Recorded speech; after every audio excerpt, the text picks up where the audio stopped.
Magandang gabi po sa lahat. Narito ang latest update patungkol sa binabantayan natin na si Bagyong Aghon as of 11 p.m.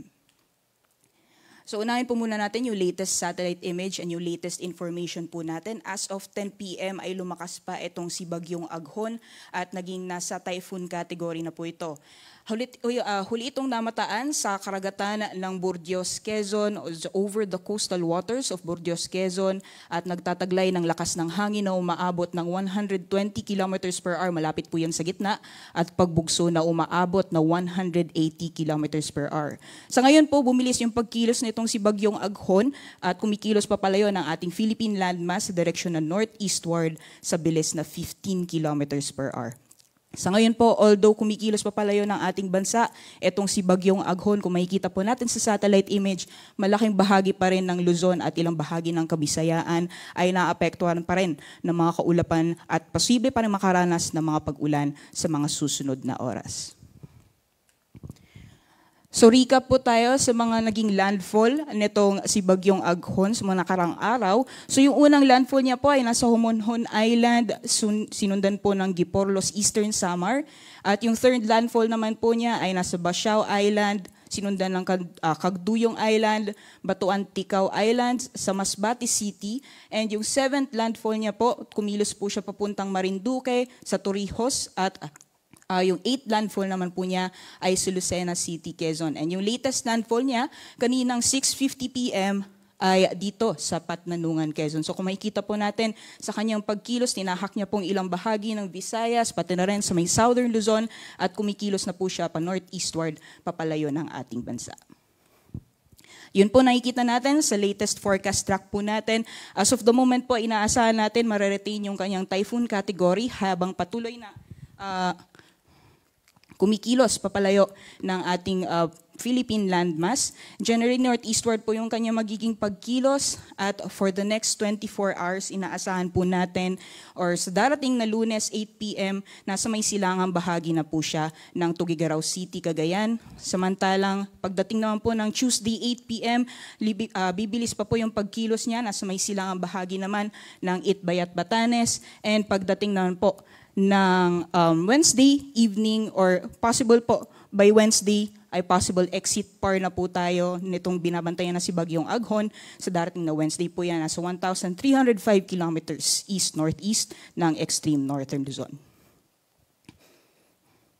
So ano po yung inaasahan natin or yung mga areas na posibleng maapektuhan pa rin ngayong araw, ngayong gabi rather, dahil dito sa binabantayan natin na si Bagyong Aghon. So currently nakataas pa rin yung tropical cyclone wind signal number 3 sa Polillo Islands.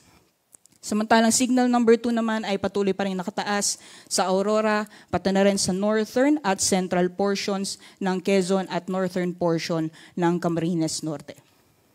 Samantalang signal number 1 naman po, yung mga naka-highlight ng blue, mostly yung eastern sections po yan ng central Luzon, or northern Luzon, pati na rin malaking bahagi ng Calabarzon, pati na rin sa Marinduque. So asahan pa rin po natin mararanasan yung malakas na hangin sa eastern portion ng Isabela, eastern portion ng Quirino, sa eastern portion ng Nueva Vizcaya, eastern portion ng Nueva Ecija, pati na rin sa southern portion ng Bataan, eastern portion ng Pampanga, buong Bulacan. Inaasahan pa rin po natin signal number 1 nakataas sa Metro Manila, Rizal, Cavite, Laguna, Batangas, pati na rin sa Marinduque at nalalamig bahagi ng Quezon at nalalamig bahagi ng Camarines Norte, pati na rin sa northern portion ng Camarines Sur. So ano pong inaasahan natin dulot ng epekto nitong mga tropicals or nitong si Bagyong Aghon? Nakataas pa rin yung mga tropical cyclone wind signals, inaasahan pa rin po natin yung malalakas na hangin na dulot nitong binabantayan na bagyo, kaya patuloy pong pinag-iingat yung ating mga kababayan. Pagdating naman po sa mga pag-ulan mula ngayong gabi hanggang bukas po ng gabi, asahan pa rin po natin yung malalakas na mga pag-ulan na posibleng umabot ng 100 to 200 millimeters, lalong-lalo na po sa Polillo Islands. Samantalang asahan pa rin po natin yung 50 to 100 millimeters sa ilang bahagi po ng Calabarzon, Bicol Region, as well as ilang bahagi ng Central Luzon. Diyan po sa Aurora, Rizal, Laguna, pati na rin po sa Metro Manila, Camarines Norte, Occidental Mindoro, Oriental Mindoro, Calamian and Cuyo Islands, Antique, Aklan, nalalabing bahagi ng Quezon, pati na rin silang silang bahagi ng Isabela, Nueva Ecija at Bulacan. Kaya asahan po natin, lalong-lalo na sa mga nabanggit na lugar, ang posibilidad ng mga pagbaha o mga pagguho ng lupa dulot ng malalakas na mga pag-ulan.